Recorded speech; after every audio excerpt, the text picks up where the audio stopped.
주시는 하나님의 생명의 말씀은 마태복음 8장 14절로 17절까지 말씀입니다.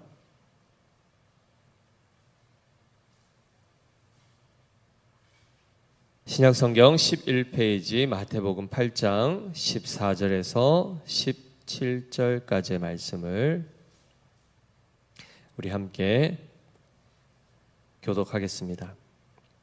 예수께서 베드로의 집에 들어가사 그의 장모가 열병으로 앓아 누운 것을 보시고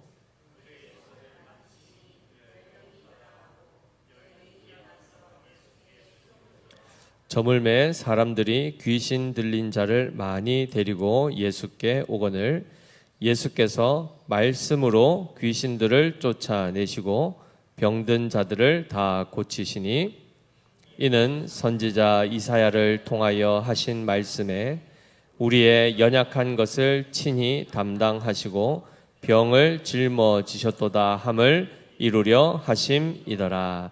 아멘. 아멘. 우리 주님께서 산상수훈이라는 즉 산 위에서 엄청난 하나님의 말씀을 강설하십니다. 마치 구약의 이스라엘 백성들이 시내산 아래에 머물러 모세가 하나님의 그 십계명의 말씀을 받았던 것처럼 그래야 그 말씀을 선포하여 주신 것처럼 신약의 예수님께서 구약의 그 모든 구약의 것들은 그림자죠. 그 실체가 되시는 바로 말씀이신 그분이 육신을 입고 이 땅 가운데 오셔서 바로 구약의 산 위에 강림하셨던 그 여호와 하나님과 같이 그 실존이신 예수 그리스도께서 지금 산 위에서 그의 백성들에게 하나님의 말씀을 강설하셨단 말이죠. 그래서 그 말씀은 어찌 보면 이론이죠. 이렇게 하는 자들이 복이 있다. 너희는 이렇게 살아야 한다. 어떻게 살아야 한다. 원래 이 말씀은 이런 뜻이었다. 이렇게 하면서 그 말씀을 풀어주셨습니다. 그리고 나서 그저 말씀을 가르치는 선지자로서 또는 선생으로서 역할을 감당하는 것으로 끝나는 것이 아니라 실제로 산 아래에 내려오신 다음에 어떻게 하시죠? 어떻게 하셨습니까? 많은 사람들을 만나시는데 말씀하셨던 것처럼 실제로 본인이 그 말씀을 실천하며 그 삶을 살아내십니다. 그 가운데 특별히 제일 먼저 누구를 만나셨습니까? 나병 환자를 만나셨고 그 다음에 누구를 만나시죠? 백부장의 하인을 만나셨습니까? 실제로? 그렇지 않지요. 그 백부장이 이방인 아닙니까? 이방인의 그 군대 백부장이라는 그 군인이 자기의 그 하인이 병들어 죽게 된 것을 보고 유대 장로들을 청해서 부탁을 하죠. 예수님께 가서 구하여 나의 하인을 낫게 해달라는 이 청을 하게 되고 예수님이 내가 가서 고쳐주겠다 했을 때 이 백부장이 뭐라고 했습니까? 내게 오시는 것을 우리 집에 그 주님을 예수님을 모시는 것을 감당할 수가 없습니다. 말씀만 다만 말씀으로만 하시옵소서. 그러면 내 하인이 낫겠나이다. 이만한 믿음을 내가 보지를 못하였도다. 이렇게 하면서 그 두 번째 이방 민족이지만 이방인이지만 그 가운데도 권세가 있는 어떤 자가 아닌 그의 하인을 한마디로 이방인의 종을 예수님이 고쳐주시는 사건이 나타납니다. 그리고 오늘 이어서 나오는 사건이 바로 베드로의 장모를 고쳐주시는 이 장면이 나타나는데 우리가 이 본문들을 쭉 살피면은 예수님 참 좋은 일 하셨다. 참 우리도 그냥 그렇게 좀 착한 일 하고 남들 돕고 이렇게 살아야 되겠다. 이 차원으로 이 본문들을 이해하시면 안 됩니다.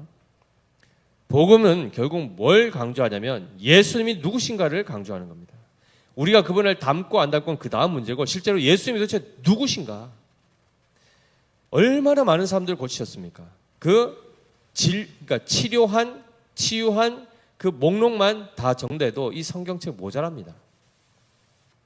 수없이 많은 치유 사역 가운데도 특별히 마태는 몇 가지만 꼽아서 나병 환자, 이방인의 종을 고친 사건, 그리고 베드로의 장모를 고친 사건, 그리고 귀신을 쫓아낸 사건, 이렇게 지금 순서들을 쭉 이어온단 말이죠. 그러면 앞에서도 보신 것처럼 나병 환자 고친 사건을 통해서 야, 나병은 어떻게 고치지? 야, 대단하다. 이 차원이 아니라 그랬죠. 다 피하는, 그리고 오히려 부정한 자였기 때문에 그에게 손을 대면 어떻게 됩니까? 그 또한 손을 댄 자가 부정하게 되는데, 예수 그리스도는 어떻게 됐습니까? 손을 댔습니까? 안 댔습니까? 나병 환자에게 대셨단 말이죠. 그러면 유대 정결 예식만 보더라도 자기가 부정하게 된단 말입니다. 그리고 상대가 그렇다 해서 깨끗해집니까? 그렇지 않죠. 일반인들 같으면 부정한 자에게 손을 대면 그도 부정하고 손을 댄 자도 부정하게 되는데, 예수님은 어떻게 된 것인지 말씀으로만 고친 것이 아니라 어떻게 했습니까? 손을 대셨단 말이에요. 부정한 것을 만지셨단 말이죠. 그랬더니 어떤 일이 발생합니까? 그가 깨끗하게 되었단 말입니다. 그리고 예수님이 부정해졌습니까? 그렇지 않았단 말이죠. 엄밀히 얘기하면 그 부정한 것을 예수님이 짊어지시죠. 그러나 그것으로 인해서 예수님이 부정하게 된 것을 넘어서서 그는 다시금 그 모든 부정한 죄들을 어떻게 하시죠? 다 멸하십니다. 그래서 우리 주님의 능력이 그냥 신기한 이적을 베풀었구나, 사람이 할 수 없는 것들을 행했다가 아니라 도대체 어떤 분이시기에 그가 만지면 어떻게 부정한 자가 의롭게 되고 정결케 되는가. 그리고 더 나아가서 다 피했는데, 사람들은 다 피하는 그 나병 환자, 부정한 자를 예수님은 오히려 만나주시는 분이시구나. 그리고 그를 만나 정결하신 분이, 오히려 정결한 분에게 손이 닿아졌죠. 그죠? 예수님의 손이 그에게 닿아졌지 않습니까? 정결하신 예수님과 접촉하게 되면 그가 부정한 자일지라도 의롭게 된다는 것을 말씀해 주는 겁니다. 더 나아가서 이방인들, 유대인들은 이방인들을 어떤 취급을 했습니까? 어떤 취급했죠? 인간 취급 안 했습니다. 왜죠? 자기들은 택함받은 자들이요, 구원받는 자들이요, 저들은 심판받아 멸망당할 자들로 여겼지 않습니까? 사마리아 사람들만 하더라도 개 취급했습니다. 이방인들 마찬가지로 짐승 취급합니다. 그런데 예수님은 그들을 어떻게 대하셨죠? 그 중에서도 그 당시만 하더라도 직업에 따라서 귀천을 나눴단 말이죠. 노예는 인간 취급했습니까? 안 했습니까? 사람들조차도, 그 같은 동족조차도 자기의 노예에 대해서는 물건 취급했단 말이죠. 그런데 예수님은 이방인임에도 불구하고, 그리고 그의 하인임에도 불구하고 그를 고쳐주십니다. 한 말씀으로 고쳐주십니다. 그 말씀의 권세가 얼마나 놀라우면 가까이 가지 않아도 하나님 마음에 원하시고 명령하시면 그 질병으로부터 자유케 되는 역사가 나타나지 않습니까? 말씀의 권세와 함께 또한 그 하나님의 사랑을 우리는 느낄 수 있는 겁니다. 거기서 깨닫게 되는 것이죠. 다 피하는 자들, 다 물건 취급하고 뭐 죽거나 마나 뭐 없으면 또 다른 사람 교체하면 되지 하던 시대 풍조를 거슬러서 예수님은 그 한 영혼 한 영혼들을 소중히 여기시고 실제로 그들을 사랑으로 고치시사 정결케 하시고 질병으로부터 자유케 하시는 역사를 일으키셨다는 겁니다. 그럼 오늘 이 열병 사건은 뭘까요?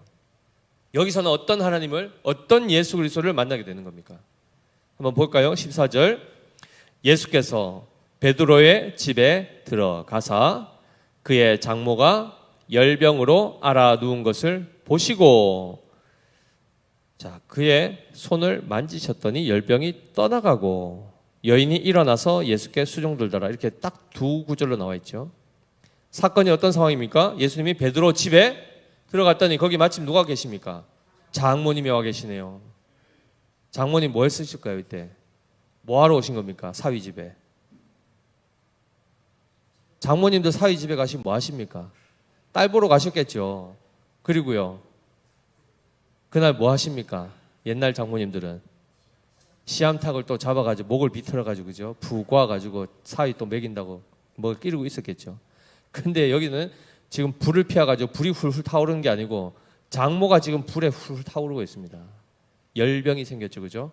열병이라는 이 단어를 보면 퓨레수산이라는 단어입니다. 퓨레수산. 이게 실제로는 퓨레소라는 그 말에서 파생된 건데, 그 원래 뜻이 뭐냐면 열이 있다라는 뜻도 있지만 불이 붙었다라는 뜻도 있습니다.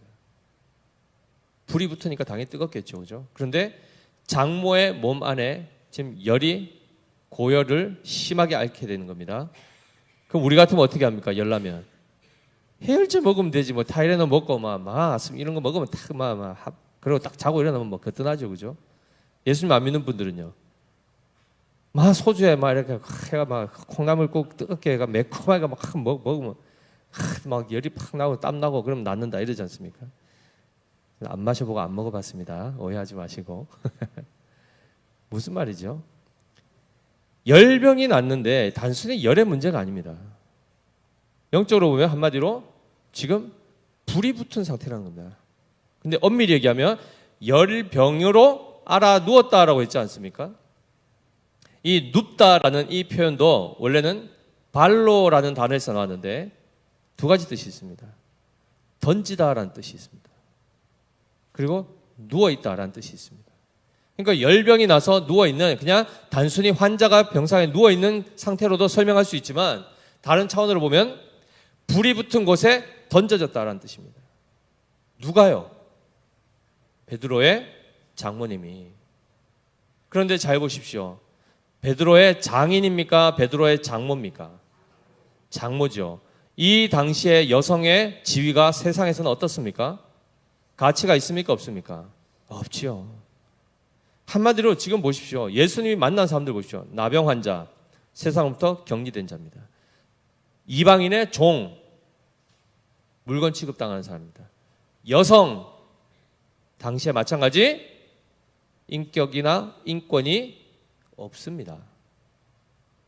그런데 예수님이 지금 누구를 만나고 계시고 누구를 고치고 계신지 보십시오. 연약한 자, 세상에서 인정받지 못하고 그저 물건 취급, 짐짝 취급받는, 한마디로 가치 없는 자로 무시당하는 자들을, 지금 다 버려진 자들을 예수님이 지금 다 만나셔서 하나 고치고 있단 말이죠.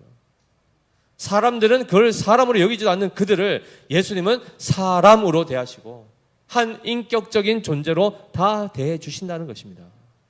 그 가운데 지금 이 베드로의 장모, 이 여성이, 그것도 나이 많은 여성 아닙니까? 자녀를 낳을 수 있습니까? 농사를 할 수 있습니까? 정말 무가치하고 무능한 바로 그 여성은 병이 들었단 말이죠. 근데 예수님이 어떻게 하셨습니까? 그를 고치시는데, 열병이 났는데 열이 떠나갔다. 그리고 누워 있었는데 그 다음에 어떻게 됐죠? 떠나고 나서 일어났다라고 되어 있죠. 아까 잘 보십시오. 영적으로 보면 불이 붙은 곳에 던져진 자입니다. 그럼 이것은 어떤 것이 상상이 되십니까? 무엇과 연결됩니까? 불 붙은 곳에 던져졌다는 얘기는 심판, 그렇죠? 하나님의 불심판 생각나지 않습니까? 한 영혼이 불 가운데 던져지는 것, 심판입니다. 한마디로 심판 아래에 있는 자를 어떻게 하는 겁니까? 심판 가운데 누워있는, 그 불 붙어있는 곳에 누워있는 자를 어떻게 했다고요? 거기서 일으켜 세우시는 겁니다. 건져내시는 겁니다. 그래서 여기서 보면은 병이 나았다라고 표현 안 하고 뭐라고 하죠? 일어났다라는 단어를 씁니다. 에게이로. 이게 무슨 말인가? 이게 곧 뭘 상징하냐면 부활을 상징하는 겁니다. 그래서 보십시오. 누워 있었는데 일어났다라는 표현. 아까 던져졌는데 거기서부터 건져내다 이런 뜻이 되는데, 아까도 보시면 에게이로라는 이 단어는 일어나라는 뜻과 함께 깨우다라는 뜻이 있습니다. 깨운다라는 얘기는 그 전 상태가 뭡니까? 잠들어 있다는 것입니다. 그래서 성도들에게 있어서 성도들의 죽음을 표현할 때 뭐라고 하죠? 잠들었다, 자고 있다라고 표현합니다. 왜입니까? 왜 잔다라는 표현을 쓸까요? 성도들의 죽음에 대해서. 다시 일어날 것을 전제하고 표현하는 표현 아닙니까? 그러면 죽음이 끝이 아니라는 거죠. 성도들에게는 죽음 다음에 뭐가 있다는 겁니까? 일어나는 부활이 있다는 겁니다. 바로 이것이 에게이로, 일어나다라는 뜻입니다. 그러면 단순히 지금 보십시오. 예수님이 베드로 집에 갔는데 장모님이 아파서 그래서 손을 잡으셨더니 병이 나았더라. 아이고 할렐루야, 감사헌금하고 이런 얘기입니까? 영적으로 보면 예수님이 누구라는 겁니까? 하찮은 그 여자, 노인, 정말 아무짝에 쓸모없는 그 여인도, 불 붙은 곳에 던져진 그 여인도 예수님의 손을 붙잡으면 어떻게 됩니까? 예수님이 그의 손을 잡아주시면 어떻게 됩니까? 일어나게 된다는 겁니다. 부활하게 된다는 겁니다. 죽음과 심판과 사망 안에서 건져짐을 받는다는 겁니다. 예수님이 바로 그렇게 죽은 자를 살리시고 잠든 자를 깨우시고 누워있는 자를 일으켜 세우시는 부활의 주님이라는 것입니다. 그래서 성경을 보실 때도 마찬가지. 열나면은 예수님 손잡으면 되겠구나. 이렇게 자꾸 우리의 질병 치유로 자꾸 적용을 하지 마십시오. 지금 예수님 손잡으라도 지금 천국에 하늘 보좌 우편에 있는데 손을 어떻게 잡습니까? 물리적으로. 물론 성령을 통해서 우리 안에 다 역사하시죠. 질병도 고쳐주시고 다 하십니다. 그러나 본질적으로 우리는 단순히 이 땅에서 육체에 대한 부분들을 회복하는 것이 본질이 아니고 우리 영혼의 회복이 본질이요. 더 나아가서는 마지막 날 그 잠들어 있던 자를 깨우시사 영광의 몸을 입게 하시는 부활의 주님을 우리는 지금 믿고 있는 것이고 소망 중에 기다리고 있는 것입니다. 그 날을 사모하고 기다리고 있는 것입니다. 그러면 그 전에 우리 상태는 일어나기 전에 우리 상태는 어떤 상태를 반드시 지나가야 됩니까? 누워있는 상태, 잠들어 있는 상태, 곧 죽음을 반드시 지나가야 된다는 것을 말씀하고 있습니다. 죽음 이후에 부활이 옵니다. 십자가 후에 부활하십니다. 잠들어 있을 그때에 주님이 찾아오셔서 일으켜 세우십니다. 그런데 잘 보시면 오늘 본문에는 이렇게 나와 표현되어 있지만은 마가복음 1장 29절 31절에 같은 사건을 이렇게 또 다르게 표현하고 있는데 한번 볼까요? 마가복음 1장 29절부터 31절을 천천히 읽어보겠습니다. 시작. 회당에서 나와 곧 야고보와 요한과 함께 시몬과 안드레의 집에 들어가시니 누가요? 예수님 들어가셨겠죠, 그죠? 그 다음에 어떻게 됩니까? 시몬의 장모가 열병으로 누워 있는지라. 그 다음에요, 사람들이 곧 그 여자에 대하여 예수께 여짜온대. 자, 지금 장모가 자기가 열병에 들어서 누워 있는데 장모님이 예수님한테 예수님 나 좀 고쳐주십시오 이렇게 기도했습니까? 구했습니까? 지금 보니까 장모가 아픈 걸 누굴 통해 듣습니까? 그곳에 있었던 다른 사람들이 그 여자에 대해서 예수께 여짜온대. 그랬더니 어떻게 하십니까? 그 다음 한번 볼까요?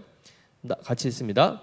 나아가서 그 손을 잡아 일으키시니 열병이 떠나고 여자가 그들에게 수종드니라 라고 되어 있습니다. 손을 만지셨다는 것이, 손을 여기서는 아까는 어떻게 했습니까? 손을 만지시니 열병이 떠나갔다 이렇게 했는데 지금 보니까 훨씬 더 이것이 능동적으로 표현되죠, 그죠? 손을 잡은 건 그냥 손만 이렇게 따뜻하게 잡아준 게 아니고 뭡니까? 손을 잡아 이렇게 세우셨다는 겁니다. 그랬더니 어떻게 됐다는 겁니까? 그러자 열병이 떠나갔다는 겁니다. 떠나가서 일어난 게 아니고 잡아 일으키시니 떠나가더라는 겁니다. 훨씬 더 역동적으로 표현되어 있죠. 그리고 아까 보니까 사람들이 그 여자에 대하여 예수께 여짜온대라고 이렇게 마가복음 되어 있는데 누가복음을 한번 볼까요? 누가복음 4장 38절 39절 한번 보겠습니다.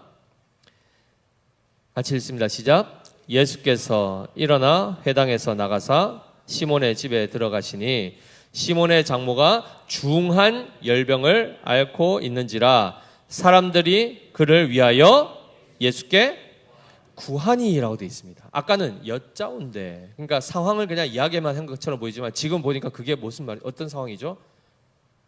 그들이 이 시몬의 장모를 고쳐달라고 구했다는 겁니다. 기도했다는 겁니다. 간구했다는 것입니다. 그러자 예수님이 어떻게 하셨습니까? 39절 시작. 예수께서 가까이 서서 열병을 꾸짖으신데 병이 떠나가고 여자가 곧 일어나 그들에게 수종되니라 라고 얘기하십니다. 여기서는 또 보니까 조금 더 상세하게 뭐라고 합니까? 손만 잡아 일으킨 게 아니고 열병을 향해서 꾸짖으셨다. 한마디로 말씀으로 그를 고쳐내는 겁니다. 엄밀히 얘기하면. 그랬을 때 그 말씀이 역사하여 그 안에 있던 열병을 물리치게 하신 것, 떠나가게 하신 것이고, 그리하여 그것이 동시에 꾸준한 거에 잡고 일어나니까 모든 것이 다 회복된 것을 말씀하고 있습니다. 그러니 마태복음, 마가복음, 누가복음을 통해서 보니까 훨씬 그 현장이 더 풍성하게 드러나죠. 그죠? 결국 우리 주님이 부활을 통하여 그를 일으키신 것처럼, 즉 이 열병을 손을 잡아 일으키시고 그 꾸짖어서 그 모든 질병으로부터 자유케 하신 다음에 그를 부활케 하셨지 않습니까? 앞으로 우리를 부활케 하실 때 동일하게 그렇게 하실 것이라는 겁니다. 주님의 말씀으로 우리를 살리시고 주님의 말씀으로 죽었던 우리를 부활케 하신다는 것입니다. 자, 그런데 그 결과 주님의 은혜로 주의 말씀의 능력으로 고침받은 그 여종이, 그 시몬 베드로의 장모가 고침받고 나서 그 다음에 어떤 게 했습니까? 그들에게 수종 들었다. 그리고 마태복음 8장에서는 일어나서 예수께 수종 들더라 이렇게 되어 있습니다. 수종 든다는 게 무슨 말입니까? 수종 든다, 심부름한다, 또요 섬긴다, 뭐 다양하게 있죠. 그런데 원래 이 원어에 보면 디아코노스, 즉 디콘이라는 영어 단어하고 같은 건데요, 집사란 뜻입니다. 그럼 집사의 일을 했다. 이 당시에 집사는 어떤 일을 하냐면 식사를 준비하고 그리고 식탁을 정리하고 이런 것들을 하는 겁니다. 그러니까 주인이 와서 식사를 하는 데까지 옆에서 다 챙기고 수종드는 일을 했다는 겁니다. 한마디로 섬긴 거죠. 그죠? 누가 했다고요? 열병으로부터 자유하여 누워있다가 일어난 자가, 즉 부활을 경험한 자가, 구원을 경험한 자가 누구를 섬깁니까? 예수 그리스도를 섬기고, 또한 뒤에 보니까 그들을 했으니까 누굽니까? 예수님과 함께 온 제자들까지 포함하여 그 사도들을 섬기게 되는 것입니다. 한마디로 하나님이 결국 우리를 그의 긍휼하심과 능력으로 살려내신 목적은 살려내시게 한 다음에 자원하여 그리스도를 섬기는 자가 되게 하시는 겁니다. 따라서 우리는 부활이 궁극의 목적이 아닙니다. 왜 부활하고 싶은가? 왜 죽지 않고 싶은가? 왜 영생하고 싶은가? 마지막 자리가 어디야 됩니까? 예수님을 섬기기 위해서. 예수님을 영원토록 사랑하고 섬기기 위해서 나는 영원한 생명이 필요합니다. 이렇게 가야 된단 말이죠. 나는 예수님을 끝까지 사랑하고 섬기기 위해서 나는 천국 가야 됩니다. 이렇게 가야 된다는 말이죠. 단순히 천국 가는 게 목적이 아니고 왜 천국을 가고 싶은가? 단순히 죽지 않은 게 목적이 아니라 왜 영생을 살고 싶은가? 왜요?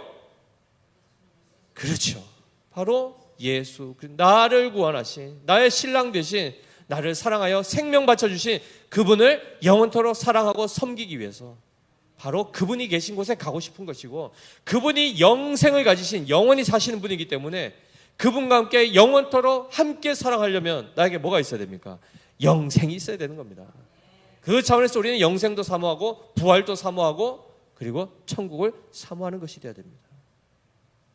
그래서 하나님이 우리를 구원하신 목적의 끝은 그 우리를 사랑하시는 그 주님을 우리 또한 마음을 다해 사랑하도록 하는, 서로 사랑하자, 서로 사랑하자, 그 자리로 가는 겁니다. 그것이 바로 기쁨과 안식과 평강과 감사가 충만한 바로 그 자리가 되는 겁니다. 아멘이신가요? 그런 차원에서 부활하고 싶으십니까? 그런 차원에서 영생 정말 사모하십니까? 아멘이시죠. 그런 차원에서 우리 주님 계신 천국 가고 싶으십니까? 아멘이죠. 자, 그래서 잘 보시면 이 장모가 언제 섬깁니까? 죽고 난 다음에 부활해서 섬기는 겁니까? 지금 당장 눈앞에 계신 주님을 섬깁니다. 지금 섬기고 있습니다. 그럼 우리는 어떻습니까?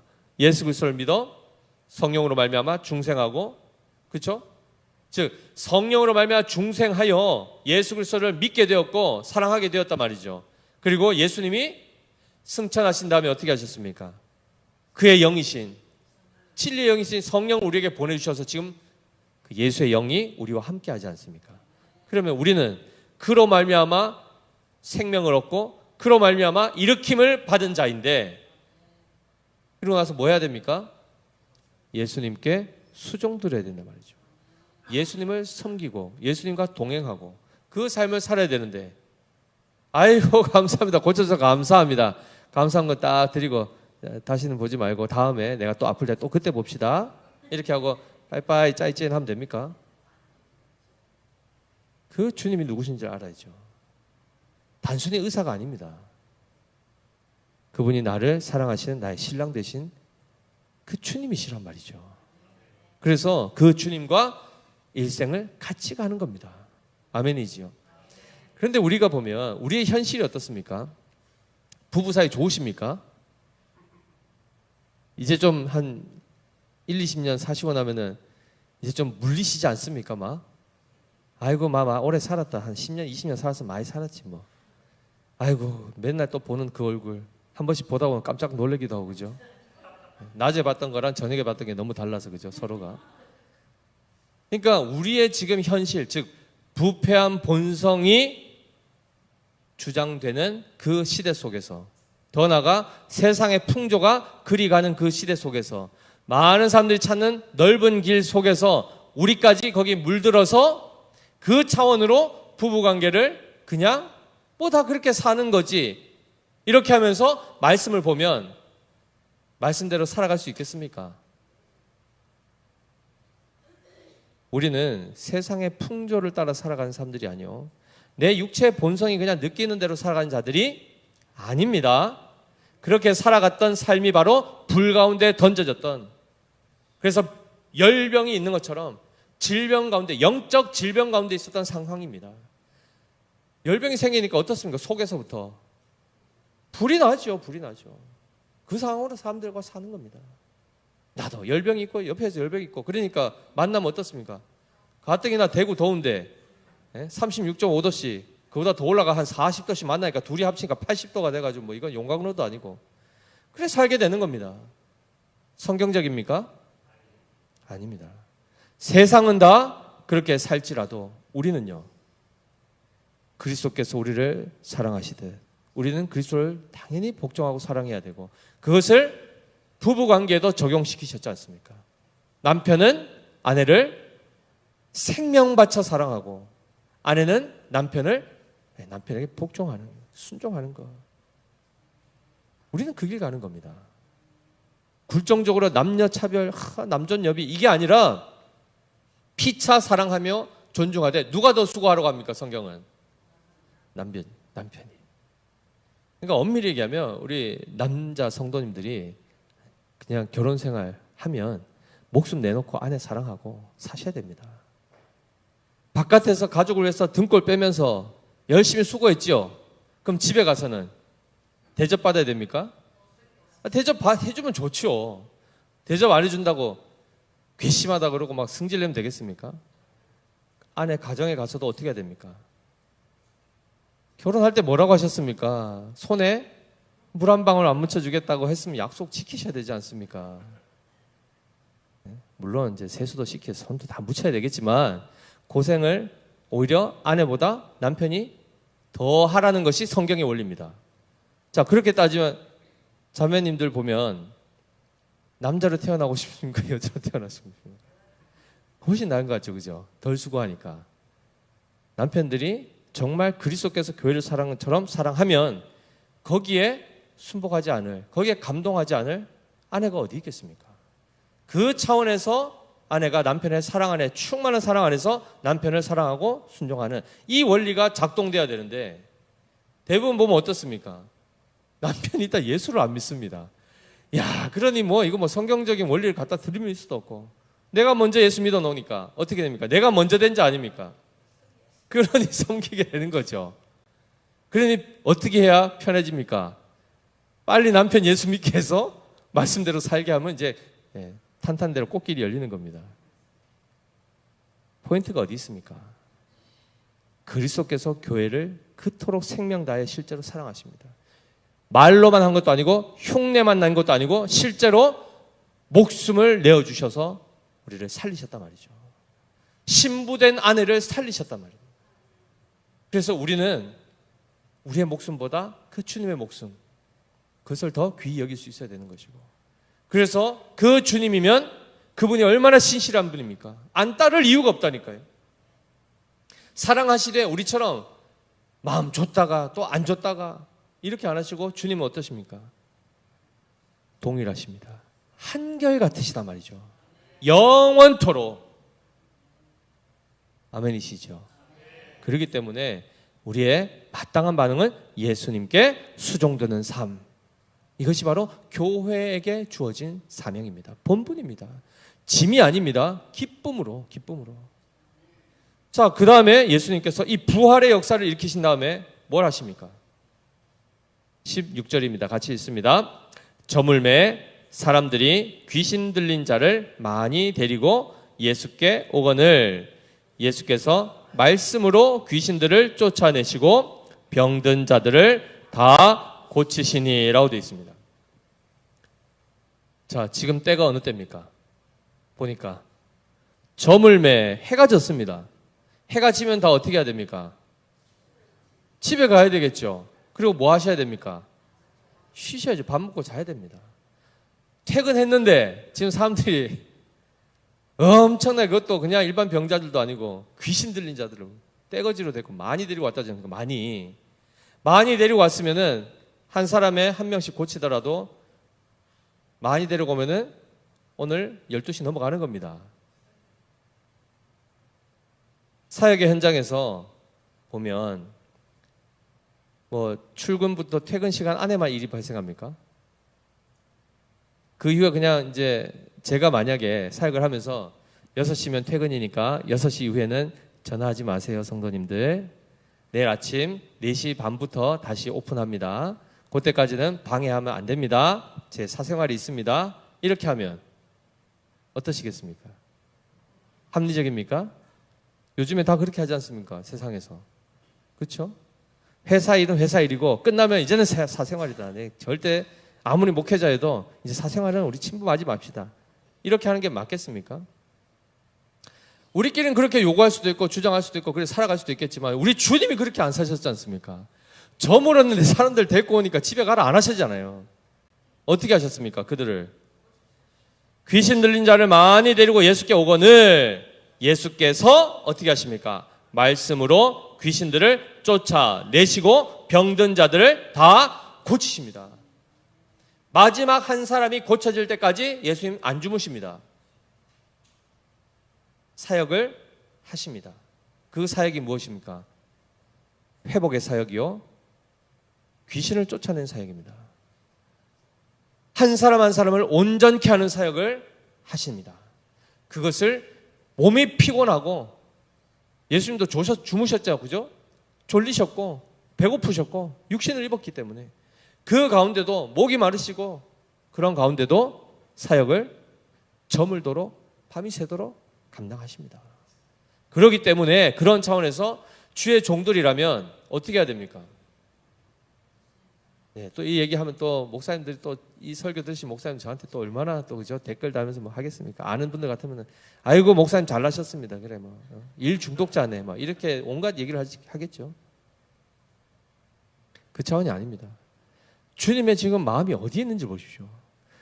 본인의 육신의 안위를 도모하는 것보다 당장 지금 죄 아래 그 귀신들의 그 결박 속에 갇혀서 숨도 못 쉬고 있는 죄의 종노릇하고 이리 끌려다니고 저리 끌려다니는 비참한 사람들을 어떻게 합니까? 풀어주기를 원하신다는 겁니다. 그들이 묶여있는 채로는 내가 다리 뻗고 못 잔다는 겁니다. 우리 주님의 그 마음이 헤아리십니까? 느껴지십니까? 그래서 우리 하나님 뭘 하십니까? 쉬지 말고 기도하라. 한마디로 이 말은 뭡니까? 아무 때나 찾아와라. 아무 때나 가도 되는 분입니다. 아무 때나. 항상 주님의 관심은 어디 있습니까? 자기에게 있지 않습니다. 우리에게 있단 말이죠. 우리 한 사람 한 사람에게.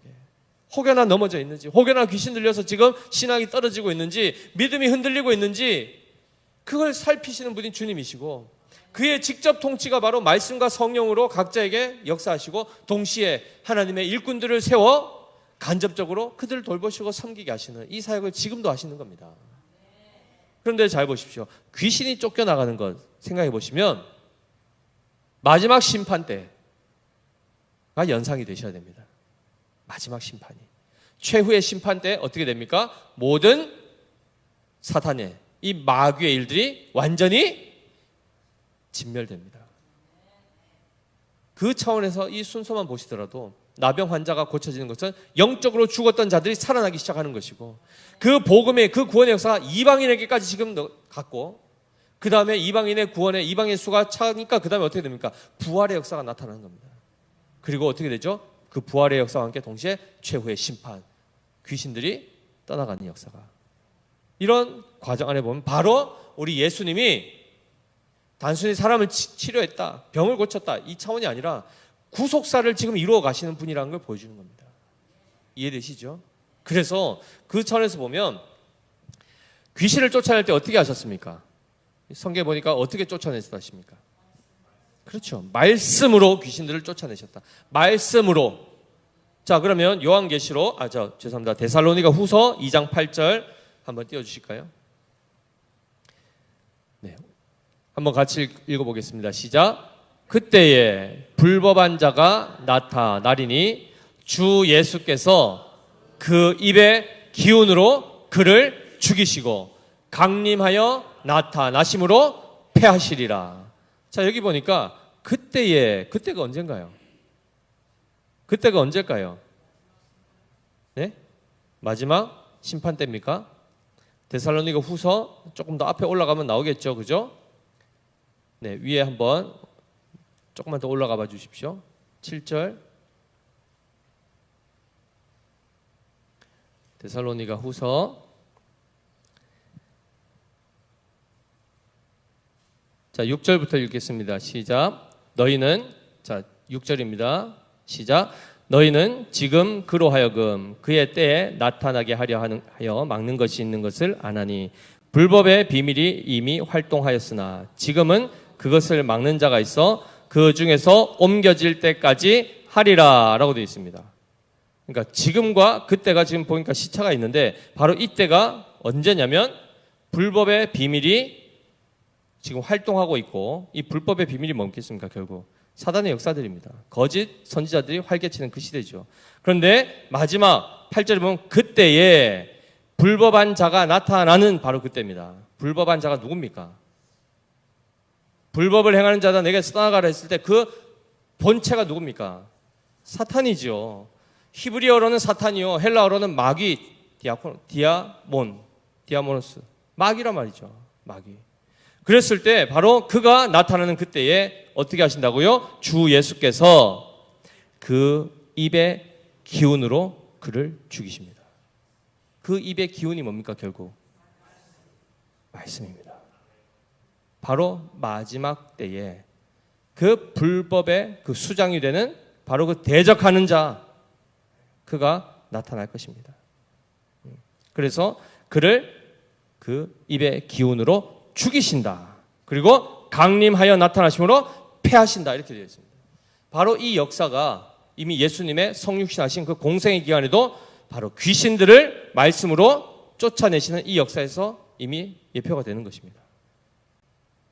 그래서 그 사역이 이미 시작되었고, 그러나 아직 끝은 아니죠. 마지막 날 최후의 심판 때에 모든 마귀들을 말씀 한 말씀으로 죽이시고 패하십니다. 여러 말 할 필요 없습니다. 우리 주님은 한 말씀만 하시옵소서. 누구의 믿음이었습니까?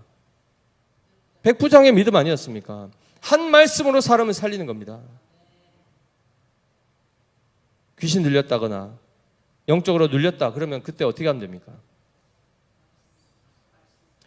주야, 마귀야 떠나갈지어다, 예수 그리스도를 명하노니 막 할 필요 있습니까?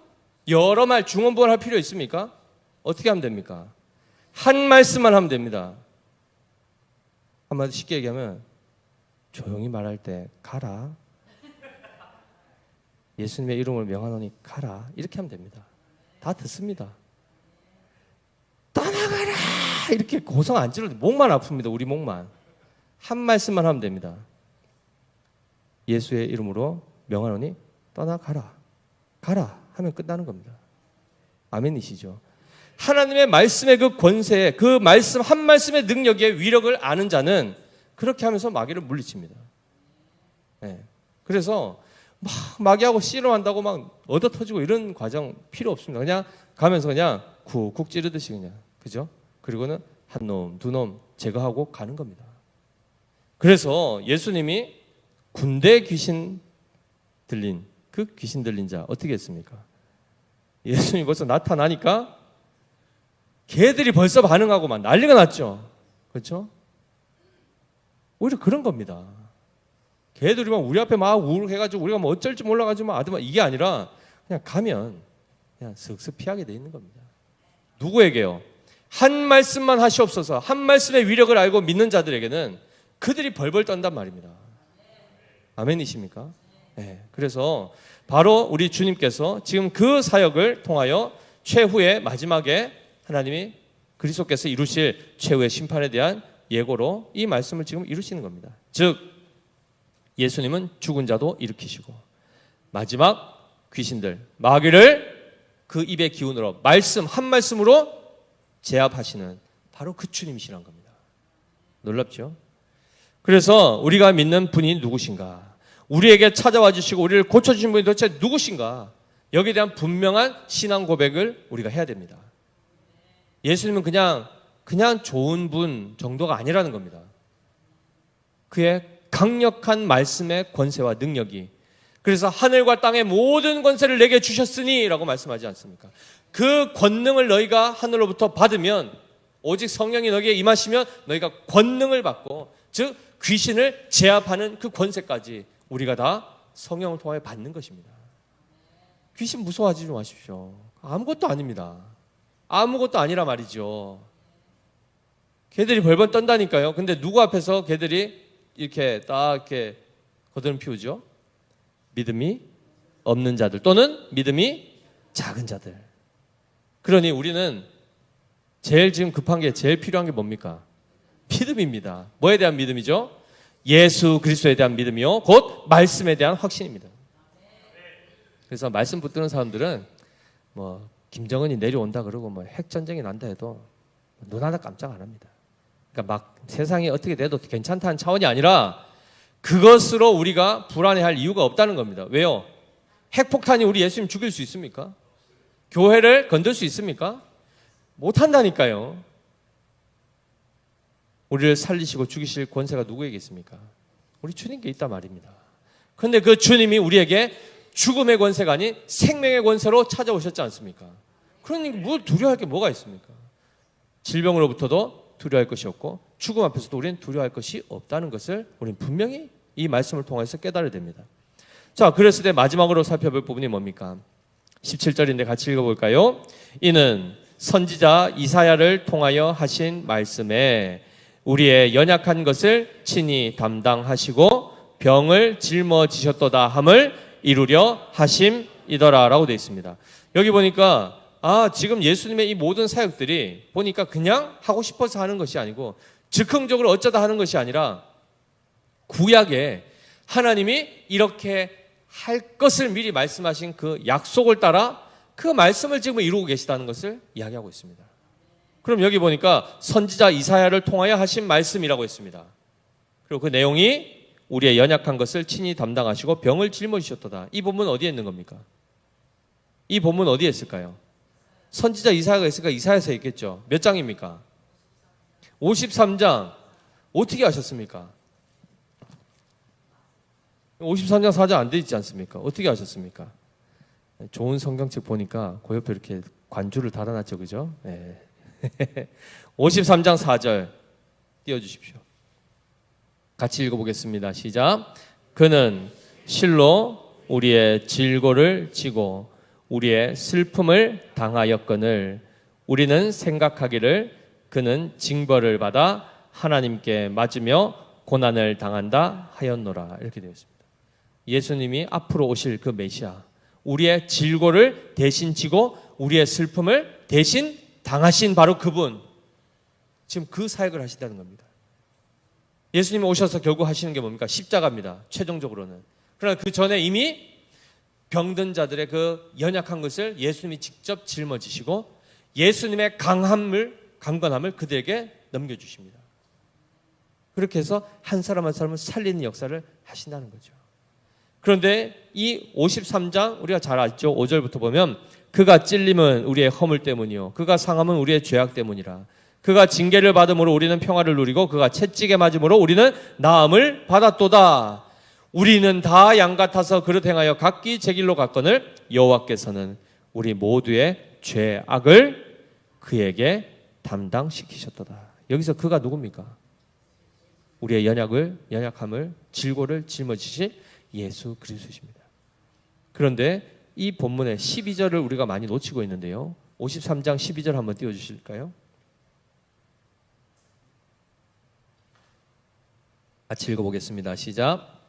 그러므로 내가 그에게 존귀한 자와 함께 몫을 받게 하며 강한 자와 함께 탈취한 것을 나누게 하리니 이는 그가 자기 영혼을 버려 사망에 이르게 하며 범죄자 중 하나로 헤아림을 받았음이니라. 그러나 그가 많은 사람의 죄를 담당하며 범죄자를 위하여 기도하였느니라. 예수님이 지금 우리를 위해서 기도하십니다. 그 기도가 하나님의 뜻대로 기도한 것, 아버지의 뜻대로 기도한 것이기에 지금 우리가 이 모든 은혜를 누리고 있는 것입니다. 아멘이시죠? 우리의 안고 일어섬 우리가 다 기도해서 얻는 것 아니지 않습니까? 하루에 기도 많이 하지도 않으시지 않습니까? 그러니 우리가 누리는 것을 다 구하여 받아야 된다 그러면 우리 하루 종일 뭐 해야 됩니까? 하루 종일 기도만 해야 되는 건데 그러지 않고도 지금 살아가는 거 뭐 때문입니까? 예수 그리스도께서 우리를 위하여 기도하고 계심으로 우리가 죄 사함의 은혜를 누리고 죽었던 우리의 영적 감각이 살아나며 그 주님과 동행하며 말씀을 듣고 깨닫고 순종하며 마지막에 부활에 이르고 영광에 참여하는 이 모든 것이 다 바로 예수 그리스도의 간구 때문이요. 게다가 거기에 누구까지 우리를 위해서 기도하고 계십니까? 성령께서 지금 함께 기도하고 계시단 말이죠. 이것이 바로 우리에게 주어진 엄청난 은혜입니다. 엄청난 은혜. 의인을 위한 간구가 아니요 범죄자를 위해서 기도하고 계십니다. 그래서 우리의 연약함이 있습니까? 우리의 약함, 죄악이 있습니까? 귀신 들림 때문에 그 죄의 종로를 하면서 묶여 있습니까? 옛 습관들이 있습니까? 다 어떻게 하면 됩니까? 결단하고 하겠습니다. 내가 해보겠습니다. 이렇게 한다고 노력까지라도 해보겠습니다. 한다고 됩니까? 일평생 해보셨는데 안 되지 않습니까? 그 길이 아니라니까요. 어떻게 하셔야 됩니까?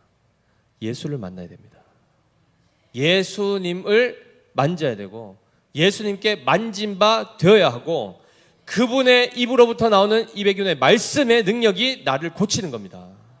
그래서 그 말씀의 자리로 나오는 것이고 그 선포 앞에 내가 아멘하여 받아 그 말씀이 채워질 때에 어둠이 물러가는 겁니다. 그 모든 사슬이 결박이 풀어지는 겁니다.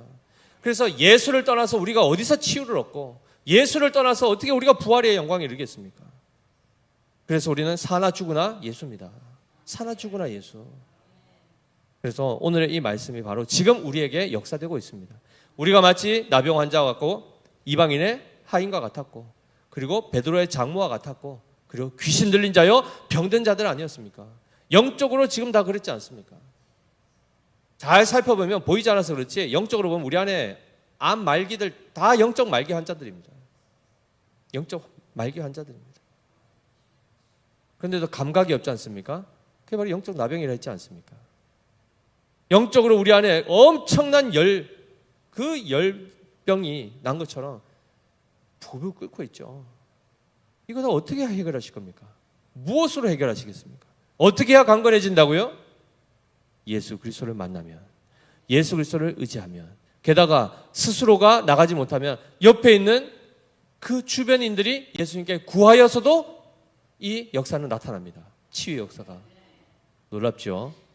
그래서 장모가 직접 구하지 않았고 백부장의 하인이 직접 예수님한테 구하지 않았습니다. 그들을 사랑하는 그들의 주인이 구했고 그들을 사랑하던 지인들이 대신 구했습니다. 그럼에도 불구하고 예수님은 고쳐 주시더라는 것입니다. 사랑하는 성도 여러분, 오늘 우리가 이 말씀을 통해서 분명히 깨달아야 됩니다. 구원은 내가 그냥 구해서 누군가가 이렇게 대신 구원받는다 이 차원이 아닙니다. 기본적으로 기도하게 하는 것도 하나님의 은혜요 우리가 누군가를 위해서 도구하면서 그들의 잘됨을 위해서 헌신하고 섬기는 이 모든 것들이 하나님의 사랑의 은혜 안에서 이루어지는 역사들입니다.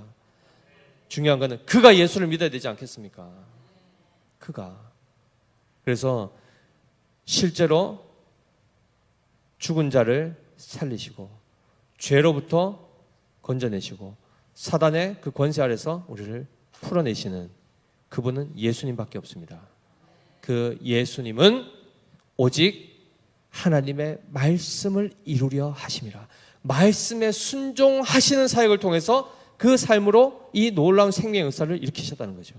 그러니 우리 또한 마찬가지 말씀에 순종하는 삶으로 하나님께 영광 돌리고 그 삶으로 여호와께 예수께 수종드는 삶을 사는 겁니다. 아멘이시죠? 그래서 말씀이신 주님과 늘 가까이 하시고 그분 의지하여서 담대하게 귀신도 물리치시고 옛 습관으로부터도 벗어나시고 과거와 단절하시고 새롭게 날마다 새 생명 가운데 부활 소망 가지고 살아갈 수 있도록 은혜 주신 그 주님 한 분만을 바라보면서 오늘도 우리는 믿음으로 사는 겁니다. 한 말씀만 하옵소서. 네. 이 믿음이 정말 우리에게 있어서 우리 믿음의 교회는 정말 진짜 바라기는 이 대구 지역에서 이만한 믿음을 못 봤다 라는 평가를 120명 다 받기를 원합니다. 아멘이십니까? 아멘이죠. 그리고 이 빈자리까지 채워질 앞으로 세워질 그 미래의 교회까지도 그 믿음의 자리로 오는 교회가 되기를 예수님으로 축복합니다.